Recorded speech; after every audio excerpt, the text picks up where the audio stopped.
छत्तीसगढ़ में और हर एक जगह नए बजट सत्र के हिसाब से जो घोषणाएं सरकारें करती हैं उसको अमल में लाते हैं। तो आज 1 अप्रैल 2025 से मध्य प्रदेश और छत्तीसगढ़ नई शराब नीति लागू हो गई और इसका असर प्रदेश पर दिख रहा है।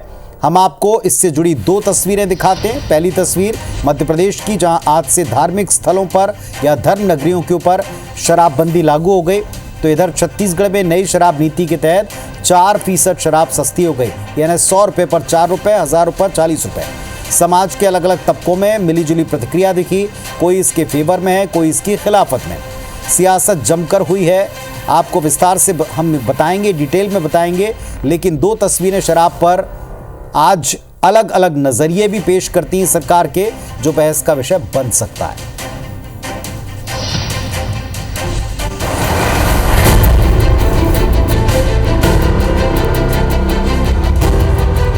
एमपी की मोहन सरकार ने धार्मिक स्थलों की पवित्रता बनाए रखने की दिशा में एक बड़ा कदम उठाया। 1 अप्रैल 2025 से नई आबकारी नीति लागू कर दी और नीति के तहत महाकाल नगरी उज्जैन समेत 19 धार्मिक महत्व वाले स्थानों पर शराब की बिक्री पर पूर्ण प्रतिबंध लागू हो गया है। इन क्षेत्रों में शराब की दुकानें बंद कर दी गई हैं। यहाँ न तो शराब की दुकानों के लिए लाइसेंस जारी किए जाएंगे और न ही उनके संचालन की अनुमति दी जाएगी। हमने ये अपनी इस नीति के अंतर्गत ये निर्णय किया था कि धार्मिक शहरों से खास करके ऐसे स्थानों पर महेश्वर, मंडलेश्वर, ओंकारेश्वर, इनकी नगरी सीमाओं को, जैसे उज्जैन में थी तो 1 किलोमीटर के दायरे में शराबबंदी थी। हमने कहा इसका एरिया डिसाइड होना चाहिए, इसलिए नगरीय क्षेत्र में हर एक की सीमा घोषित करने का प्रयास किया है और युक्ति युक्त तरीके से हमने अपने 17 शहरों में इस शराबबंदी को किया है, जो पुरानी शराबबंदी का थोड़ा संशोधित रूप है।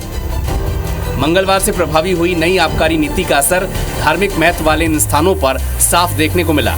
शराब की जिन दुकानों पर भीड़ कम होने का नाम नहीं लेती थी, वहां ताले लटके नजर आए। दूसरी तरफ पुलिस भी अलर्ट हो गई। शराब की बिक्री बंद होने से शराब की कालाबाजारी की आशंका बढ़ी है। पुलिस ने चेकिंग अभियान चलाकर कई वाहनों की तलाशी ली। आम लोग भी इस फैसले से खुश नजर आए।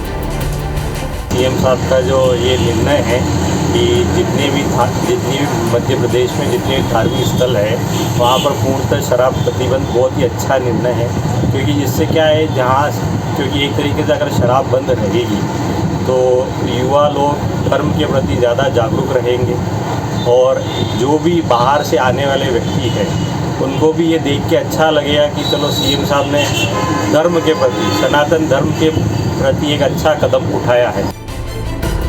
धार्मिक स्थानों पर शराबबंदी का एक पहलू ये भी है कि इससे राजस्व को होने वाले घाटे की भरपाई के लिए शराब की कीमतों को बढ़ा दिया गया है, जिसके चलते कांग्रेस सरकार पर हमलावर है तो बीजेपी ने भी इसका जवाब दिया है। हम तो कहते हैं आप पूरे मध्य प्रदेश में शराबबंदी कर दीजिए, हम समर्थन करेंगे आपका, लेकिन सिर्फ 19 शहरों की जो आप बात कर रहे हैं, ये शराबबंदी बिल्कुल उस तरह की है कि आसपास के 200-250 मीटर के रेडियस में शायद शराब ना मिले और 200-250 मीटर रेडियस के बाहर आप निकलेंगे तो आपको शराब उपलब्ध हो जाएगी।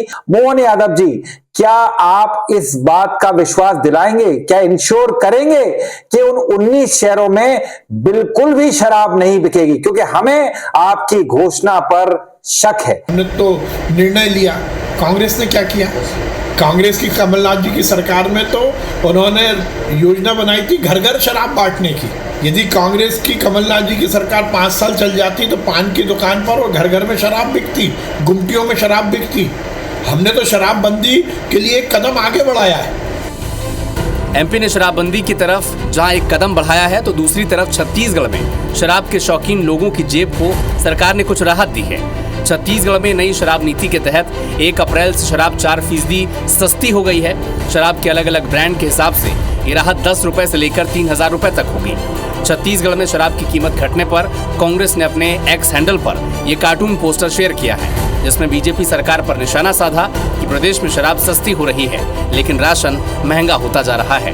रोजगार और सुशासन का बुरा हाल है।